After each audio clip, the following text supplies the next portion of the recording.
Fitting our unique rigid heat reflecting sheet. Simplicity itself. All you'll need is a set of steps, a Stanley knife, screwdriver, a rubber mallet, silicone sealer, and our patented high-performance heat reflector in a roll, and you're ready to go. Once the steps are stable and you're comfortable, remove the glazing bar end caps and the panel end capping. Remove the gaskets and glazing bar covers and then clean the roof. Unroll the heat reflecting panel and lift into position.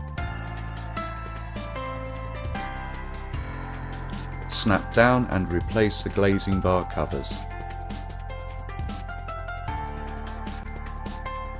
Refit the new wider end capping and reseal with the silicone sealer. Replace the end caps, then repeat the process for the remaining panels. A typical conservatory should take just 2 to 4 hours to complete.